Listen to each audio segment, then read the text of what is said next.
சென்னை மாநகராட்சியின் பெருங்குடி மண்டலத்திற்குட்பட்ட மேல்நிலை நீர்த்தேக்க தொட்டியில் குழாய் உடைப்பு ஏற்பட்டு தெருக்களில் குடிநீர் புகுந்ததால் 2வது நாளாக மக்கள் பாதிக்கப்பட்டனர்.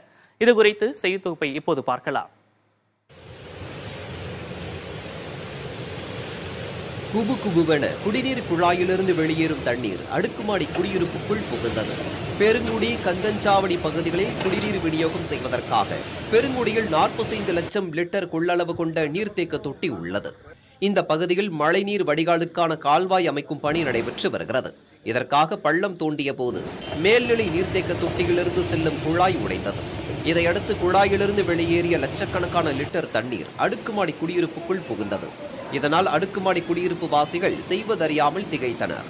மேலும் குழாயிலிருந்து வெளியேறிய குடிநீர் வீரபாண்டிய கட்டபொம்மன் தெரு, டெலிபோன் நகர் பகுதிகளை சூழ்ந்தது. மேலும் அடுக்குமாடி குடியிருப்பு அருகே இருந்த மின்மாற்றியும் தீப்பற்றி எரிந்து குடியிருப்பு மீது சாய்ந்து விழுந்தது. குடிநீர் புகுந்ததில் அடுக்குமாடி குடியிருப்பின் தரைத்தளத்தில் நிறுத்தப்பட்டிருந்த 15 இருசக்கர வாகனங்கள், கார் நீரில் மூழ்கி சேதமடைந்தன.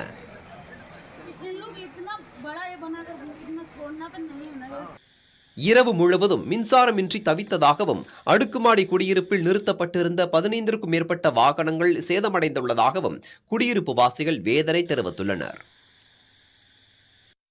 ட்ரைனேஜ் கிளீன் பண்ணி அந்த ரிப்பேர் பார்த்துட்டு இருந்தாங்க.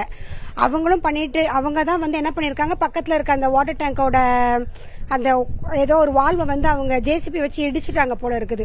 ஸோ அந்த ஹோல் வழியே எங்களுக்கு தண்ணி பொங்கி வெளியே வர ஆரம்பிச்சிட்டு விதின் ஒரு 15 மினிட்ஸ்க்குள்ள நல்ல வேலை எல்லாரும் வாக்கிங் போயிட்டு இருந்தவங்க, வயசானவங்க நிறைய பேர் இருக்காங்க.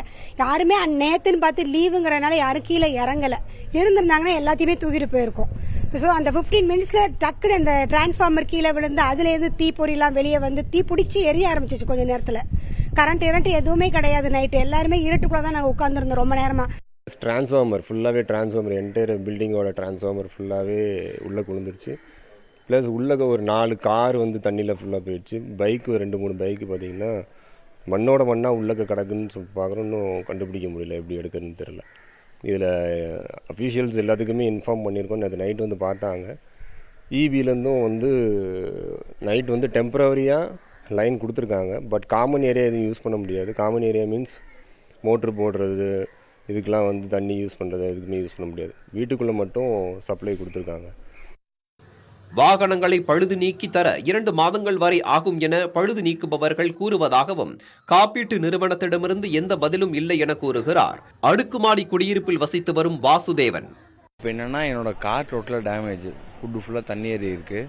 ஸோ ஒர்க் ஷாப் எடுத்துகிட்டு போகணுன்னு சொல்லி கால் பண்ணால், ஒர்க் ஷாப்பில் ஆல்ரெடி சென்னை ஃப்ரெட்டில் வந்த வெஹிக்கிள்ஸே 250 வெஹிக்கிள்ஸ் அங்கேயே ஸ்டாப் ஆகிருக்கு. உங்கள் வண்டி கொடுத்தா ஏப்ரல் மாதம் மே மாதம் தான் கிடைக்குன்றாங்க. என் வண்டி எப்போ ரெடியாகும் தெரியல. இன்சூரன்ஸ்காரங்களுக்கும் ஃபோன் பண்ணி வர சொன்னால் நாங்கள் இப்போ வர போகிறோன்னு இருக்காங்க. இன்னும் எதுவும் இன்சூரன்ஸ் சப்போர்ட்லேருந்து இன்னும் எதுவும் எங்களுக்கு வரல.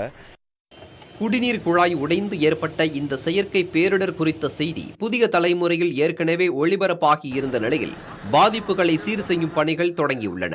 இப்பணிகள் விரைவாக முடிக்கப்படுமா, தங்கள் இன்னல்கள் தீருமா என காத்துள்ளனர் குடியிருப்பு வாசிகள்.